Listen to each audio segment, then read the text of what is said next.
إن الحمد لله نحمده ونستعينه ونستغفره ونعوذ بالله من شرور أنفسنا ومن سيئات أعمالنا من يهده الله فلا مضل له ومن يضلله فلا هادي له وأشهد أن لا إله إلا الله إله الأولين والآخرين وقيوم السماوات والأرضين وأشهد أن محمدًا عبده ورسوله يا أيها الذين آمنوا اتقوا الله حق تقاته ولا تموتن إلا وأنتم مسلمون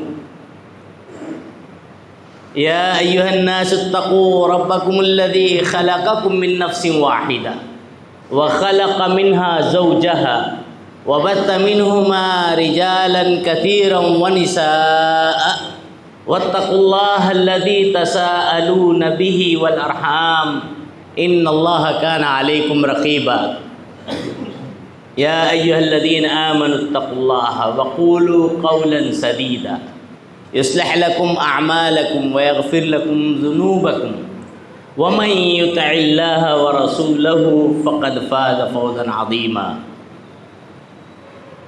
أما بعد فإن خير الحديث كتاب الله وخير الهدي هدي محمد صلى الله عليه وسلم وشر الأمور محدثاتها وكل محدثة بدعة وكل بدعة ضلالة وكل ضلالة في النار فأعوذ بالله السميع العليم من الشيطان الرجيم من همزه ونفخه ونفسه بسم الله الرحمن الرحيم وكم قسمنا من قرية كانت ظالمة وأنشأنا بعدها قوما آخرين وقال تعالى وكم أهلكنا من القرون من قبل نوح وكفى بربك بذنوب عباده خبيرا بصيرا وقال كل كذب الرسل فحق وعيد وجاء في الحديث عن عبد الله بن عباس رضي الله عنهما قال قال رسول الله صلى الله عليه وسلم بأمثال هؤلاء وإياكم وعليكم أن تتقوا وإياكم والغلو في الدين فإنما أهلك من كان قبلكم الغلو في الدين رواه النسائي وابن ماجه وصححه الألباني رحمه الله وقال نبينا عليه الصلاة والسلام نصرت بالسبع وأهلكت عاد بالدبور رواہ البخاری او کما قال علیہ الصلاۃ والسلام۔ برادران اسلام، دینی ملی بھائیوں، خواتین ملت، پردہ نشیں ماؤں بہنوں، دیگر معزز محترم حاضرین و سامعین جمعہ، خطبہ مسنونہ کے بعد قرآن حکیم کی سورہ انبیاء، سورہ اسراء اور سورہ قاف کی آیتیں، پھر دو حدیثیں جو بخاری اور ابن ماجہ اور نسائی کی ہے، آپ حضرات کے گوش گزار کی۔ انہی آیات و احادیث کے تناظر میں کچھ باتیں قوموں کی ہلاکت، اسباب و علاج، اس عنوان سے رکھنے کی کوشش کروں گا۔ اللہ تبارک تعالیٰ سے دعا ہے رب کائنات مجھے شریعت کے دائرے اور روشنی میں ہی کہنے اور ہم تمام کو شریعت اسلامیہ پر حتی المقدور عمل پیرا ہونے کی توفیق بخشے، آمین۔ سب سے پہلے اللہ کی حمد و ثنا، تعریف، توصیف، ہر قسم کی بڑائی اور بزرگی بیان کرنا لازمی اور ضروری ہے کہ جس مالک ارض و سما نے ہمیں اور آپ کو بے شمار و انگنت نعمتوں اور دولتوں سے مالا مال فرمایا ہے۔ پھر درود و سلام ہو تمام انبیاء اور رسول علیہ السلام، خصوصاً بے شمار و انگنت درود و سلام ہو ہمارے آپ کے آخری نبی جناب احمد مجتبیٰ محمد مصطفیٰ علیہ السلام پر اور آپ کی آل اولاد پر۔ اللہم صلی علی محمد وعلی آل محمد کما صلیت علی ابراہیم وعلی آل ابراہیم انک حمید مجید۔ اللہم بارک علی محمد وعلی آل محمد کما بارکت علی ابراہیم وعلی آل ابراہیم انک حمید مجید۔ حمد و صلاۃ کے بعد حاضرین جمعہ،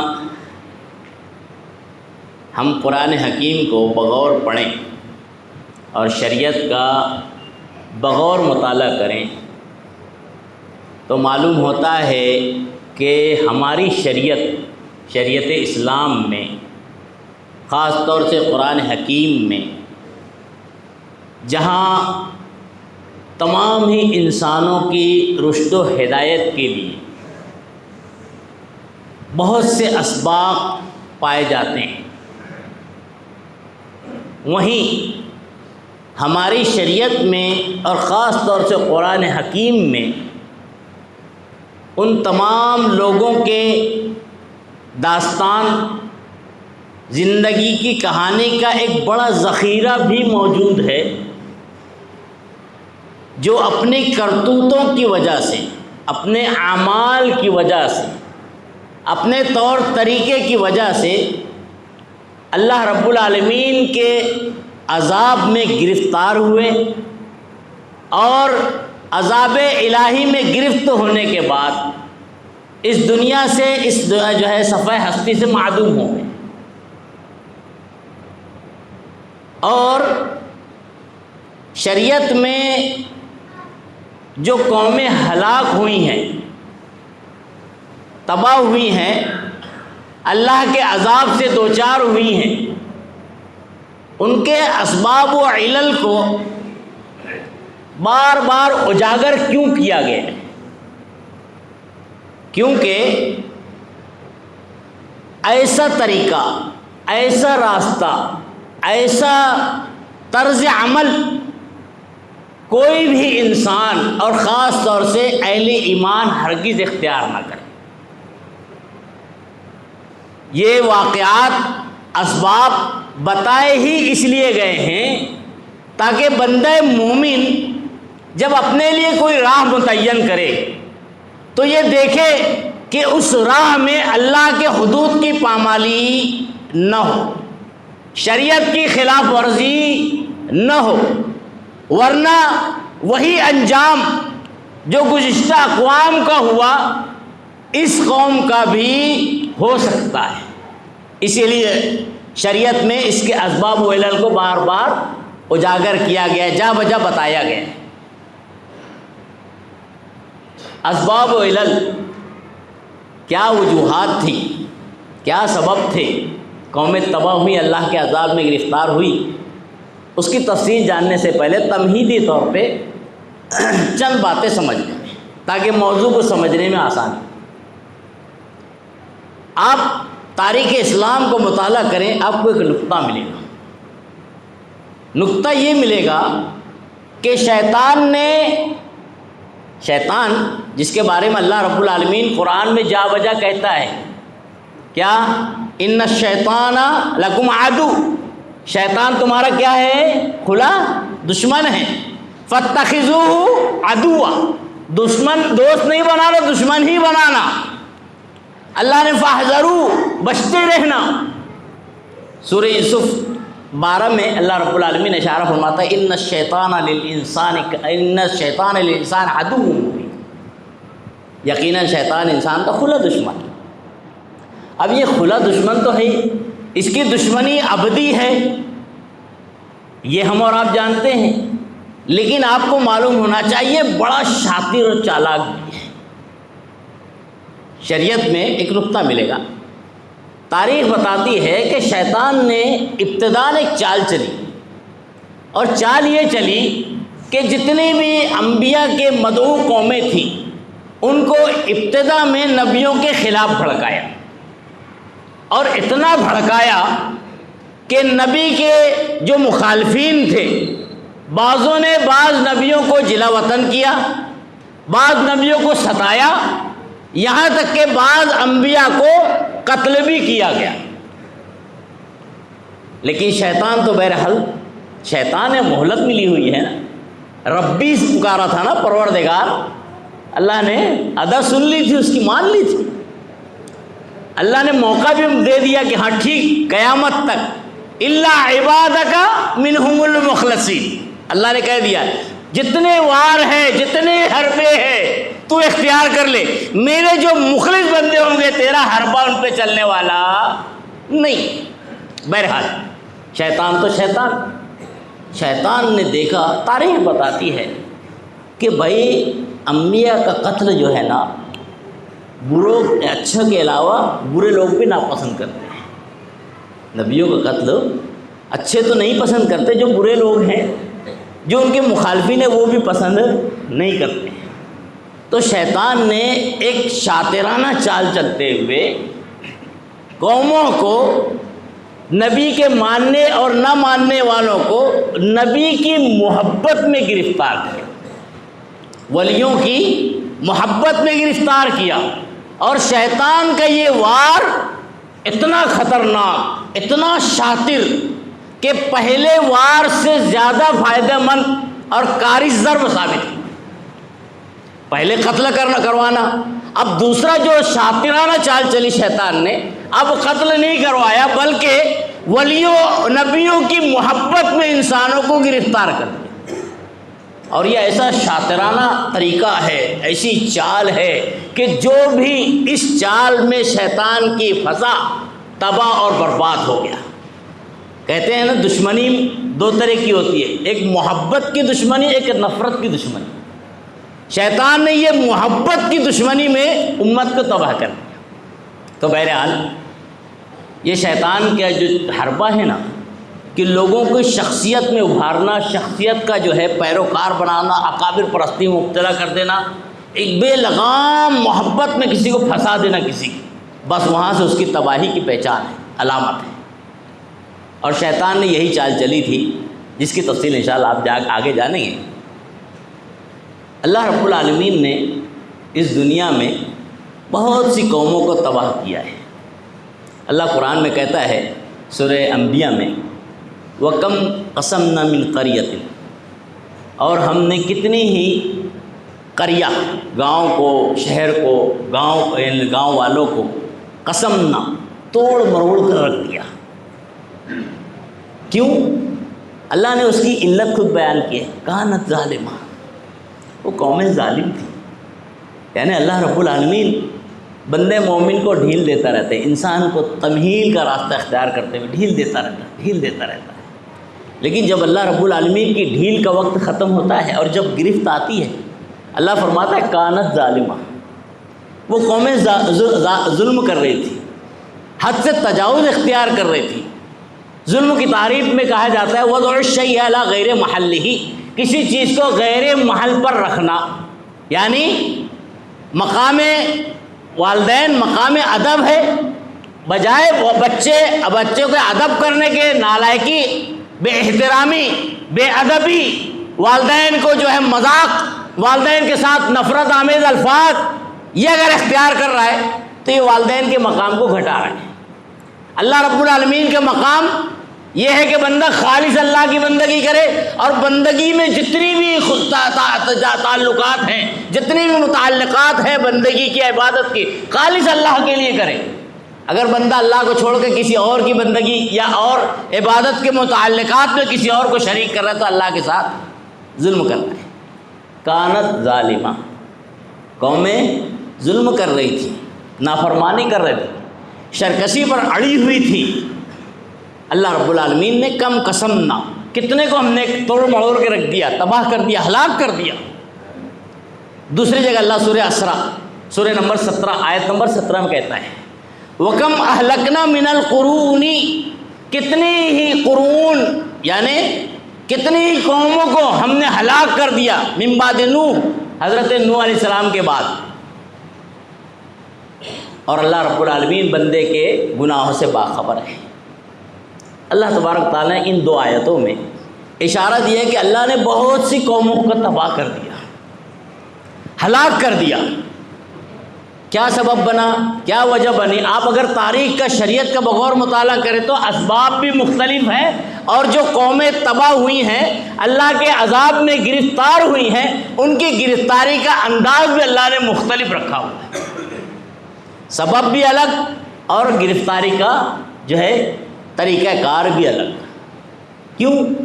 تاکہ بندہ مومن ایمان کے بعد اللہ پر یقین رکھے اور وہ طرز اور طریقہ اختیار نہ کرے جس طرز اور طریقے کی وجہ سے دیگر قومیں عذاب الہی میں گرفتار ہوئی۔ آپ دیکھیے قوم عاد، قوم سمود، وقت مختصر ہوتا ہے جمعہ کا، مختصر سے وقت میں اتنی تفصیل رکھی نہیں جا سکتی ہے۔ حضرت صالح علیہ السلام کی قوم بار بار مطالبہ، اللہ سے یہ لائیے، اللہ سے یہ کہیے، اللہ سے مانگیے، ہٹ درمی۔ حضرت صالح علیہ السلام جب دیکھتے ہیں کہ مطالبات بڑھتے جا رہے ہیں اور قوم مجبور ہی کر رہی ہے، اللہ رب العالمین سے کہتے ہیں پروردگار عالم، میری قوم بغیر مطالبے کے، بغیر معجزے کے ماننے والی نہیں ہے، اللہ ایک معجزہ ظاہر کرتے ہیں تاکہ میری قوم کو تھوڑا سا اطمینان ہو جائے، جو مطالبات ہو رہے ہیں مطالبات میں کمی آ جائے۔ اللہ رب العالمین حضرت صالح علیہ السلام کی دعا پوری کرتا ہے، پہاڑ سے زندہ جاوید اونٹنی نکلتی ہے۔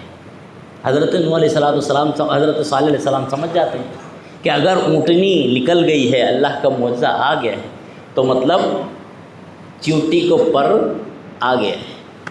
بہت سمجھایا قوم کو، دیکھو میری قوم کے لوگوں، یہ اللہ کا زندہ جاوید معجزہ ہے، اس سے ذرا بھی چھڑکھانی نہیں کرنا۔ اللہ رب العالمین نے جو طریقہ کار بتایا اس کے لیے چھوڑ دینا، بس اس کے راستے میں مت آنا۔ بعض لوگوں کو دکھ ہوا کہ اونٹنی ہے پورا کا پورا پانی پی لیتی ہے، یہ ایسا کرتی ہے ویسا کرتی ہے۔ حضرت صالح علیہ السلام کے بہت سمجھانے کے بعد بھی فعقروها، ان لوگوں نے جو قوم صالح سے تعلق رکھتے تھے، اونٹنی کی دم کو کوچو کاٹ دیا۔ ظاہر بات ہے تکلیف ہوئی، اونٹنی جو ظاہری میں اللہ کا معجزہ تھا، یہ معجزہ جو ہے لوگوں کے لیے، اللہ کے نافرمانوں کے لیے عذاب کی شکل اختیار کر بیٹھا۔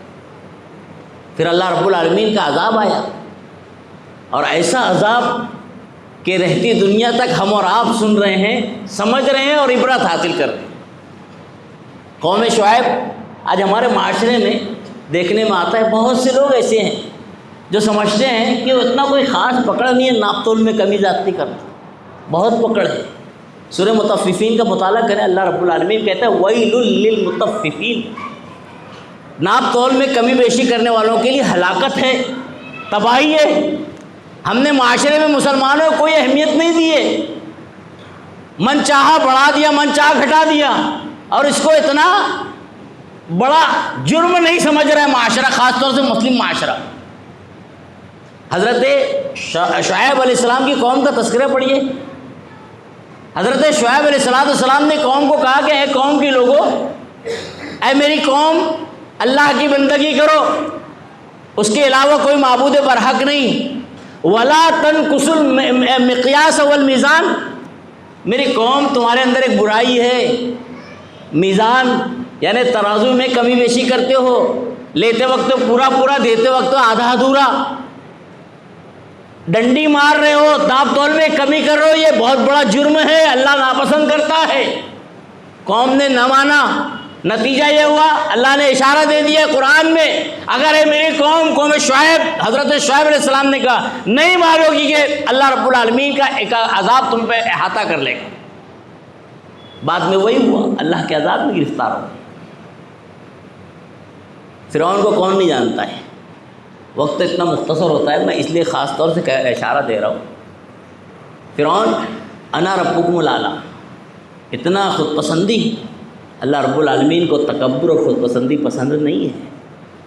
اللہ کہتا ہے کہ تکبر کی چادر میری ہے، جو مجھ سے کھینچے گا میں اس کو کھینچ لوں گا، یعنی یہ چادر کو، تکبر کو جو مجھ سے کھینچے گا، جو میرا حق کھینچے گا، میں اس کو ختم کر دوں گا. پھر وہ چاہے وقت کا فرعون کیوں نہ ہو، صدا لگا رہا تھا انا ربکم الاعلیٰ. اللہ رب العالمین نے انہی نہروں کے ذریعے سے، تاریخ کا مطالعہ کریں، قرآن پڑھیں بغور، آپ کو معلوم ہوگا کہ جن نہروں کے پاس کھڑے ہو کر کہتا تھا، دریائے فرات سے جو نہریں آتی تھی اس کے محل کی طرف، کہتا تھا کہ یہ حاجی دیکھو نہریں کیا میرے حکم سے نہیں چل رہی ہے، میں ہی ان کا مالک ہوں، میں کہتا ہوں چلو چلو چلتی ہے، میں کہتا ہوں رکو تو رکتی ہے. انہی نہروں نے اس کو غرقاب کیا، ڈبا دیا، ڈبو ڈبو کا مارا. ڈوبنے لگا تو ایک نقطہ کہا اس نے، ایک بات کہی. یہ ہمارے لیے امت کا سبق ہے. کیا کہتا ہے؟ آمنتو، اب میں ایمان لاتا ہوں، جیسے کہ کما آمد بنی اسرائیل جیسے ایمان لائی ہے نا اللہ رب العالمین پہ، میں بھی ایمان لاتا ہوں، اقرار کرتا ہوں، اعلان کرتا ہوں. اللہ رب العالمین نے جواب دیا الان وقد عصیت قبل، اب تو اعلان کر رہا ہے، اب ایمان کا اقرار کر رہا ہے، اب پکار رہا ہے. اللہ کہتا ہے الان وقد عصیت قبل وکنت من المفسدین، پہلے تو مفسدوں میں سے تھا، فساد برپا کرتا تھا، انا رب الحکم الاعلیٰ کی صدا بلند کرتا تھا، یہ نہریں میرے حکم میں چلتی ہے کہتا تھا، اب ڈوب رہا ہے، غرقاب ہو رہا ہے، تو کہتا ہے آمن تو میرے رب پہ، اب میں ایمان لاتا ہوں جیسے یہ بنی اسرائیل کے نے ایمان لائے رب پر. بڑی دیر کر دی، مہرباں آتے آتے ختم، غرقاب ہو گیا. ہمیں ایک سبق کیا ملتا ہے معلوم ہے؟ قرآن میں سورۃ قصص کا مطالعہ کریں. اللہ رب العالمین فرماتا ہے وَلَقَدْ آتَيْنَا مُوسَى الْكِتَابَ مِن بَعْدِ مَا أَهْلَكْنَا الْقُرُونَ الْأُولَى.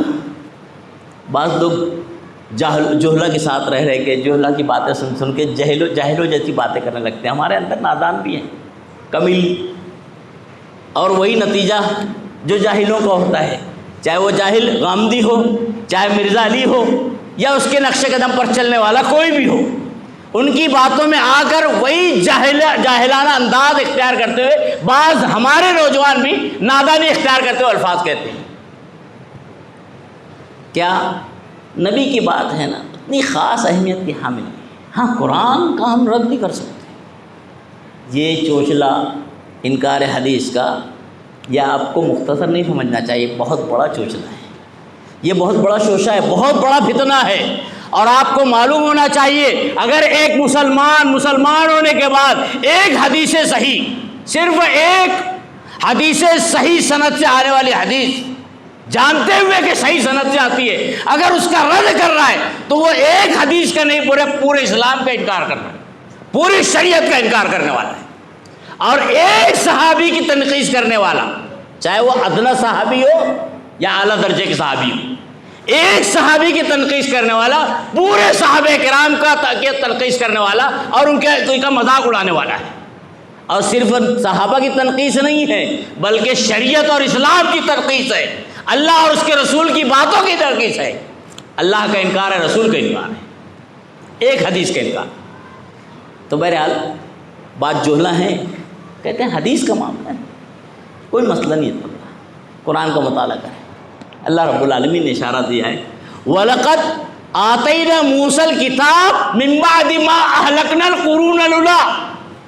مفسرین نے 2-3 رائے اختیار کیے، اور سب سے بہترین مضبوط رائے جو میں وہ بیان کر رہا ہوں، مفسرین کی اکثریت جو کہہ رہی ہے. آپ جانتے ہیں حضرت موسیٰ علیہ السلام کو توریت ملی نا، اللہ کی نازل کردہ کتاب. کہاں پہ؟ کوہ، میں نے کہا سمجھ گیا، کوہ طور پہ. کتنے روز قرآن کا مطالعہ کر؟ 40-50 اللہ نے اشارہ دیا ہے. پہلے 40 روز کے لیے اللہ نے بلایا، پھر اس کے بعد 10 روز اور 50 روز حضرت موسیٰ علیہ السلام کوہ طور پہ عبادت کرتے کرتے. اسی دوران اللہ نے ان کو تورات کے نسخے دیے، ورقہ دیے. قرآن کا مطالعہ کریں، قرآن ظاہر ہے. اب جب تورات کے نسخے ملے اور اس دوران حضرت موسیٰ علیہ السلام کو اللہ نے خبر دی، موسیٰ تم جانتے ہو تمہارے پیچھے تمہاری قوم نے کیا کیا؟ بولے کیا کیا؟ ارے بولے سامری کے بچڑے کے پیچھے پڑ گئی، عبادت کر رہی ہے قوم. حضرت موسیٰ علیہ السلام مارے غصے کے فالقہ الواح، جتنی تختیاں توریت کی میں نے تھی مارے غصے کے پھینک دی، چھوٹ گئی. کیوں؟ میری قوم یہ امید نہیں تھی. کیوں نہیں تھی؟ اپنے نیابت کے طور پہ نہیں، میں نے ہارون کو کھڑا کیا تھا علیہ السلام. اور اس کے بعد بھی قوم گمراہ ہو گئی، قوم اللہ کی عبادت کی بجائے بچڑے کی پرستی کر رہی ہے۔ بہت غصہ ہوا حضرت موسیٰ علیہ السلام کو، بہت غصہ آیا۔ فَأَلْقَى الْأَلْوَاحَ، آپ نے وہ تورات کی تختیاں چھوڑ دی۔ قرآن بتا رہا ہے نا، دوڑتے ہوئے آئے۔ اس کے بعد حضرت ہارون علیہ السلام پرانے نبی ہیں نا، داڑھی کتنی رکھنا چاہیے، کیا رکھنا چاہیے، اس میں بھی بڑا اختلاف ہے، بڑا انکار حدیث والا فتنہ پہنچا ہوا ہے، نہیں ضرورت کے حساب سے رکھ لینا چاہیے، گنجائش کے راستے۔ فلاں صحابی نے ایسا کیا تھا، کیوں کیا تھا، مقصد بھی تو دیکھیے۔ حضرت موسیٰ علیہ السلام اپنی بھائی کی داڑھی پکڑ لیا کر، بہت پہلے کی بات ہے، شریعت اسلامیہ نہیں ہے نا، داڑھی پکڑ لیا، کھینچا، سمجھایا، بہت تفصیلی بات ہے، واقعات آپ جانتے ہیں۔ بہرحال اس واقعے کے پیچھے سبق کیا ملتا ہے؟ اللہ رب العالمین کہہ رہے ہیں سورہ قصص میں، وَلَقَدْ آتَيْنَا مُوسَى الْكِتَابَ مِن بَعْدِ مَا أَهْلَكْنَا الْقُرُونَ الْأُولَىٰ، یقیناً ہم نے موسیٰ کو کتاب عطا کی تورات، کب؟ مِن بَعْدِ مَا أَهْلَكْنَا الْقُرُونَ الْأُولَىٰ، جب ہم نے پہلی قوم کو ہلاک کر دیا۔ کون سی قوم؟ فرعون اور اس کے ساتھی جب ہلاک ہو گئے نا، غرقاب ہو گئے، بعد میں حضرت موسیٰ علیہ السلام کو اللہ رب العالمین نے تورات عطا کی۔ سوال یہ پیدا ہوتا ہے فرعون غرقاب کیوں ہوا؟ فرعون اس کے ساتھی کس جرم میں اللہ کے عذاب میں گرفتار ہوئے؟ جب تو توریت نہیں تھی، اللہ کی نازل کردہ کتاب تھی ہی نہیں۔ حدیث رسول کا انکار، یہ مختصر نہیں ہے، چھوٹا معاملہ نہیں ہے، رسول کی بات کا انکار کرنے کی وجہ سے فرعون اور اس کے ساتھی غرقاب ہو گئے تھے۔ بہرحال ہمیں بہت بڑا سبق ملتا ہے، اور جتنی بھی قومیں تباہی کے دہانے پہ پہنچی، ہلاکت اور بربادی کے دہانے پہ پہنچی، سب کی تفصیل اگر آپ دیکھیں گے، گہرائی سے جائزہ لیں گے، تو آپ کو تمام قوموں کا نچوڑ جو اللہ کے عذاب میں گرفتار ہوئی ہے ایک ملے گا، وہ یہ ہے سورہ مائدہ سورہ نمبر 5 آیت نمبر 104 کا مطالعہ کریں۔ اللہ رب العالمین کہتا ہے حسبنا ما وجدنا علیہ آباءنا، ہمیں وہ کافی ہے جس پر ہم نے اپنے آباء و اجداد کو پایا۔ قوموں کا مطالعہ کرے، قرآن حدیث میں، شریعت میں بار بار اللہ نے تذکرہ کیا، جب نبی وقت قوم کے پاس آ کر اللہ کی وحدانیت کی دعوت دیتا تھا تو قوم جواب دیتی تھی نہیں، حسبنا ما وجدنا انا وجدنا آباءنا کذالک یفعلون، ہم نے آباء و اجداد کو ایسے کرتے ہوئے دیکھا ہے، ہمیں ہمارے آباء و اجداد کافی ہیں۔ انا وجدنا آباءنا علی امۃ، ہم نے اپنے آباء و اجداد کو ایک طریقے پر پائے، اور ہم ان کی ہدایت کے مطابق چلنے والے، ان کے طور طریقے کے مطابق چلنے والے۔ اللہ نے یہ نقشہ بار بار کیوں کھینچا ہے؟ جتنی بھی قومیں ہلاک ہوئیں، اللہ کے عذاب میں گرفت ہوئیں، ان کے نچوڑ اللہ نے بیان کیا ہے کہ ان میں سے اکثر و بیشتر قوموں کا جواب تھا حسبنا ما وجدنا علیہ آباءنا۔ اب یہ حسبنا ما وجدنا علیہ آباؤنا کیوں تھا؟ ظاہر بات ہے نا، بہت سی قوموں نے جواب دیا نا ہمارے لیے باپ دادا کافی، باپ دادا کے طور طریقے کافی۔ کیوں؟ کیونکہ یہ تاریخ بتاتی ہے کہ یہ لوگ اپنے باپ دادا سے بے لگام محبت میں گرفتار تھے، اور جتنی بھی قومیں تباہ ہوئی، آج ہو رہی ہے یا ہوگی، اس کی اہم وجہ باپ دادا سے، بزرگوں سے، ولیوں سے بے لگام محبت۔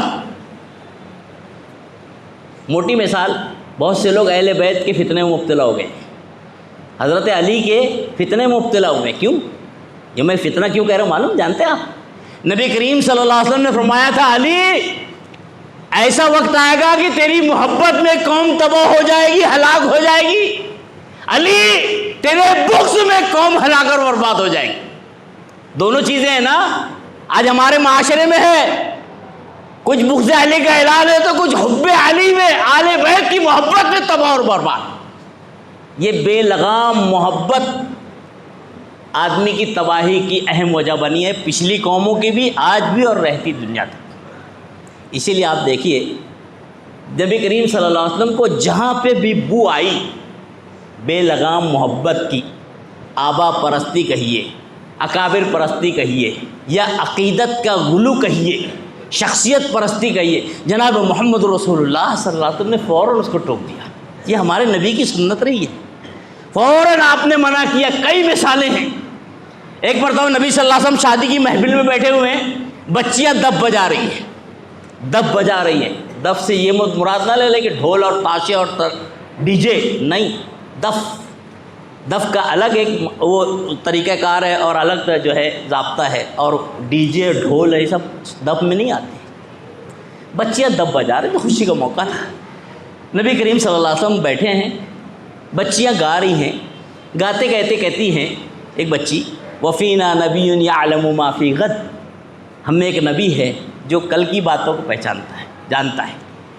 نبی کریم صلی اللہ علیہ وسلم نے جب سنا تو کہا دع ھذہ, اے بچی چھوڑیے, وقولی مما تقولی, وہ کہے جو تو پہلے کہہ رہی تھی نا, پہلے بات اچھی کر رہی تھی, اب تو غلط کر رہی ہے, کیونکہ عالم الغیب میں نہیں ہوں.